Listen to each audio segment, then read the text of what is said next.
Okay, UFC 317 took place yesterday, and I am extremely happy with the outcome of this card. In this video, I'm going over the main card. The prelims were pretty good. There's a lot of finishes. Greg Rodriguez killed Jack Hermanson. There's a couple more good finishes.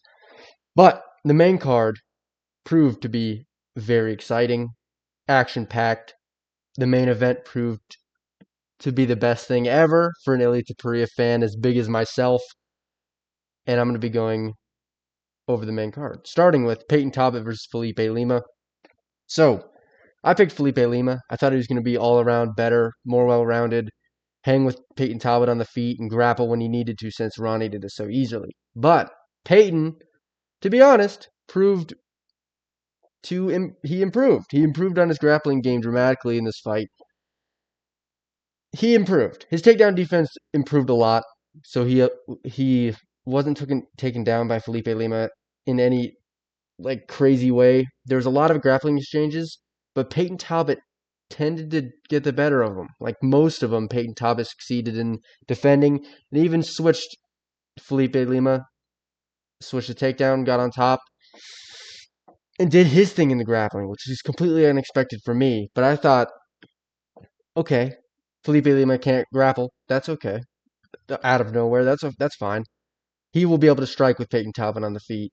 Peyton's not a he's very good, but he's not like a crazy monster on the feet. Turns out I was wrong about that too. Peyton Talbot looked way better than Felipe Lima on the feet. Felipe was throwing unnecessary bullshit the whole time, and that was kind of the key out of this fight for me. Peyton Talbot had his improvements, but Felipe Lima was doing everything possible to be unnecessary in this fight. He was going for like weird inverted body triangles and like stupid grappling exchanges where instead of just doing basic takedowns or grappling exchanges in general, he would go for like weird trips, end up on his back. It was just it was not it was not pretty, and it didn't work whatsoever, and he never switched up his game plan as the fight progressed. He also on the feet would only throw like spinning back fists and like big shit. He never threw fundamental strikes. He never got his jab going. He never wanted to do anything in that way. And Peyton was just a lot more efficient everywhere. And he took his time. He was smart. And he picked apart Felipe Lima. And what stood out to me the most was definitely the grappling. Peyton Talbot was solid as fuck. And took down Felipe Lima and held him down. But he won the fight clearly. Disappointing a little bit because I thought Felipe Lima was going to be the truth a little, but Peyton Talbot, he's improving, which I do like because Peyton Talbot is exciting. His striking is super fun, but I'm still not fully convinced yet for someone who has any fight IQ at all. I think they'll probably be able to beat him, but still could. Peyton Talbot's still sick. Next, we have Benil Dariush versus Renato Moicano. This one was disappointing, to say the least. I picked Renato Moicano to win. I thought he'd be more physical. I thought he'd be able to strike better. To be honest, he did strike better. Renato Moicano is a better striker. He's a more powerful striker than Benil. I think so, at least. I thought Benil looked slow on the feet. I thought Renato was... He succeeded in the first round, but Renato Moicano, it was a striking match for the beginning, in which Renato Moicano rocked Benil Dariush with the right hand, dropped him, got on top, stayed on top, won the first round. Clearly won the first round. I thought, okay, Renato, he's in. He's got this. Just keep it on the feet and throw. But Benil started to look for takedowns. He started to get them in the second and third. He succeeded in the grappling a lot, like a lot, which is so weird to think about. Since to me, Renato Moicano, his only real asset is his physical presence. He's big, he's pretty strong, and he's a good grappler. Benil's He's great at grappling, but I really thought Renato would have the edge there. But Benil was able to get down Renato in the second and third, hold him down, was a little bit busier on the feet in the second and third as well. Still looked slow, but was landing, and Renato never found his rhythm on the feet ever again. It was really bad for Renato. It was a really bad performance either way for both of them. But Benil got it done. He won the second and third round by grappling. And then at the very end of the third, Renato got taken down. He got back up. And then instead of like trying to finish the fight, which I feel like that was his only path to victory, especially at that point.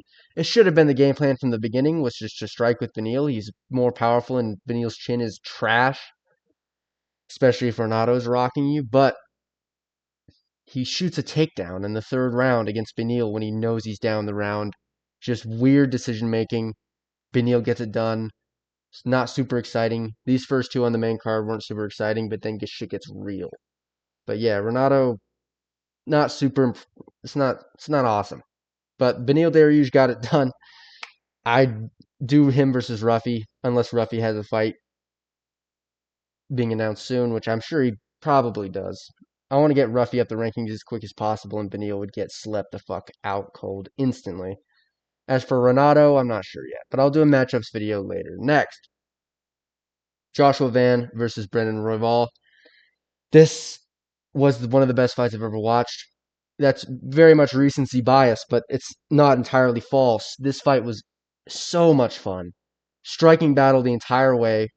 Brandon Royval and Joshua Van, you have to give both of them so much respect. They both went out there and fucking threw. I think they landed like 400 strikes total or some shit. It was like the third most in history, or flyweight history maybe, or something like that. They just threw balls to the wall the entire fight. I gave the fight to Joshua Van. So did the judges. I thought Joshua won the first and the third. The entire fight, the story of the fight, non-stop attrition battle on the feet. Joshua Van landing the better shots, landing better counters, crisper shots. Brennan Rival being a little bit more busy, landing a lot more like touchy shots, which were adding up, especially in the second round. It was like 80 to 57 on strikes. Brennan Rival, I gave him that round. He was just a little bit more busy. I still think Joshua Van was landing the better shots in that round, like he was the entire fight. But Brandon landed so much more in the second that I thought I gave him the round. The first and the third, the first is clear, Joshua Van, I think, and so is the third. But the first, I think just Van was landing better. He was finding his counters well. He's just good. They're both so good, but Joshua Van is like so solid on the feet, especially against this rangy guy. And that's the problem with Joshua Van has had problems with these rangy guys in the past. I guess Charles Johnson is the only one, but Charles Johnson has power, and he'll come into you with the power. Brandon Royval doesn't. So he's able to take a lot of shots off of Brandon Royval and keep pushing forward, and it worked out perfectly. He was just landing better in the first. Crisp shots that landed with a thud. And I was freaking out the whole fight. I was jumping up and down and freaking out. The second round, Brandon Royval just landed more. The third round, very even, very even. Joshua, I think, is still landing better.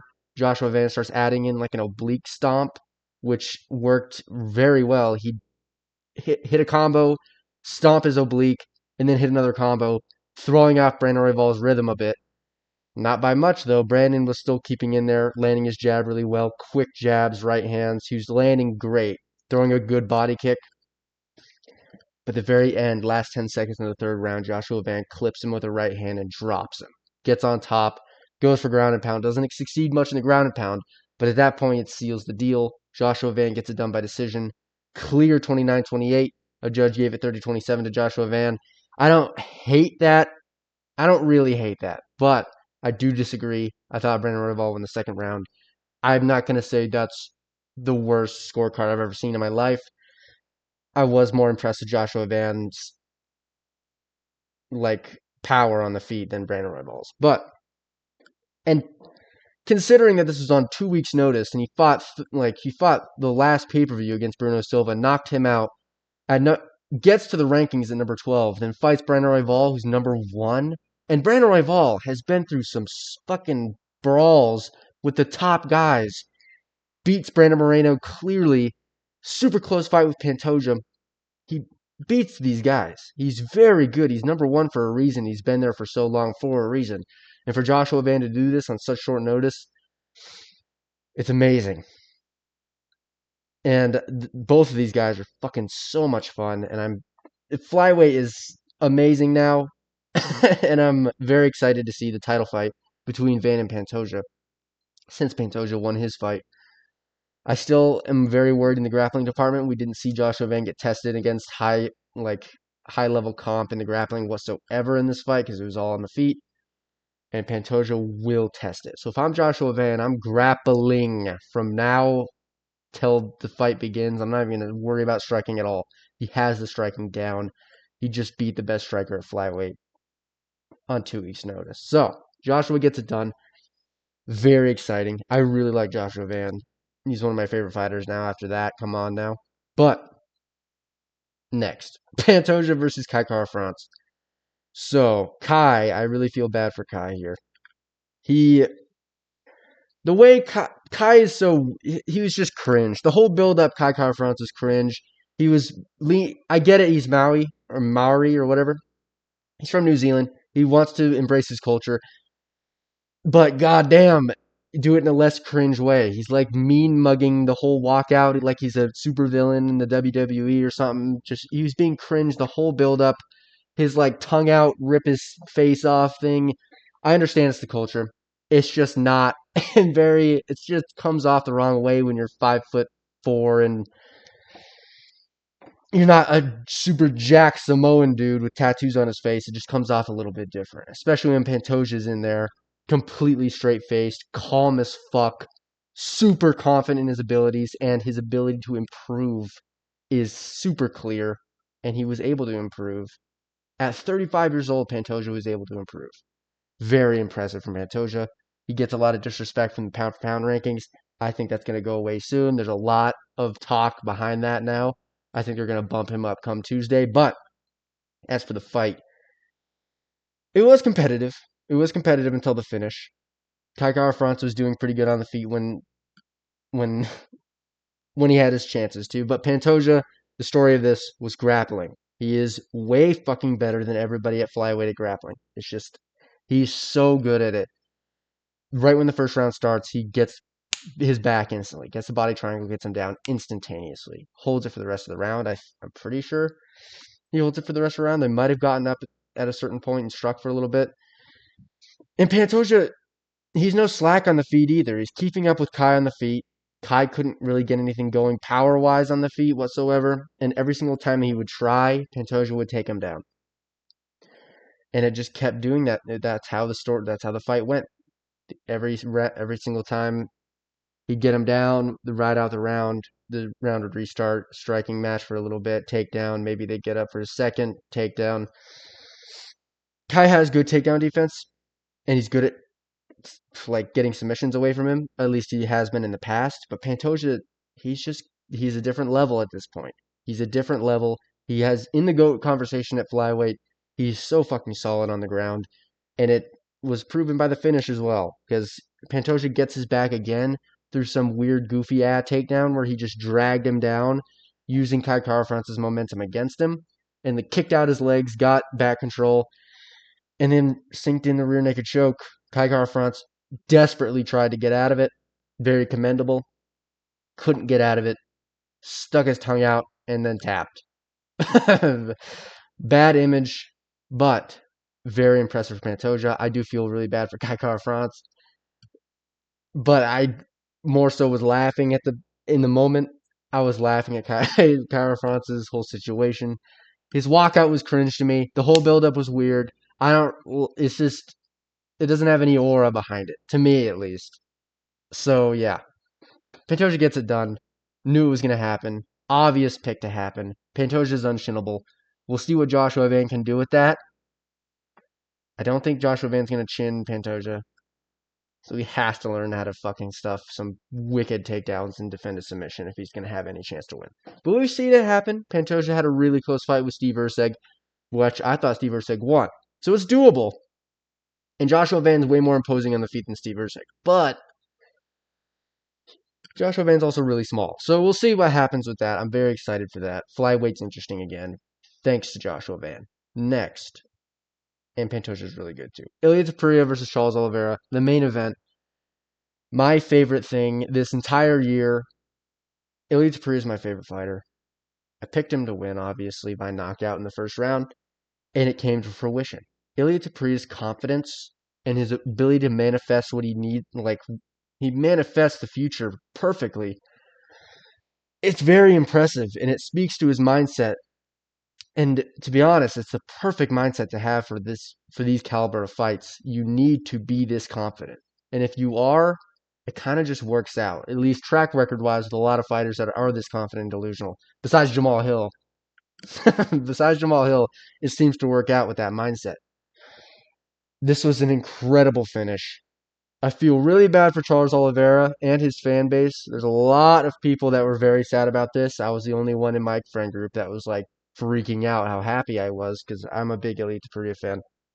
I love Charles, but I think he's so exciting. I just really like Ilya. Glazing him a lot. But as for the fight, which was even before the finish, incredibly impressive from Topuria. I feel like this is as good a time as any to glaze him, I think. Ilya, they start the fight off, trade a little bit on the feet. Charles shoots a takedown, gets double underhooks on Ilya Topuria up against the cage. I'm thinking, fuck. Fuck. He better be strong. He better be strong. It's lightweight now. This is scary. I don't like this anymore. Ilya finds a way to reverse the takedown, get on top in guard, pass guard, get into side control, get Charles Oliveira in a crucifix position. And I'm thinking, okay, he's not fucking weak. He's not small. Even when the fight started, I looked at both of them and I didn't think Topuria was small in there. Maybe I was blinded by Ilya, but I didn't think of him as small. I didn't think of Charles as completely imposing in there and super intimidating. I thought he looked thicker, especially I mean shit, he moved up a division, he's going to, but I thought he did look thick and built and fit into the division well size-wise. I mean shit, he proved it. He got Charles. He had troubles with the grappling against Bryce Mitchell. And then he gets Charles into a crucifix for a second. Crazy how time works and matchups work, I guess.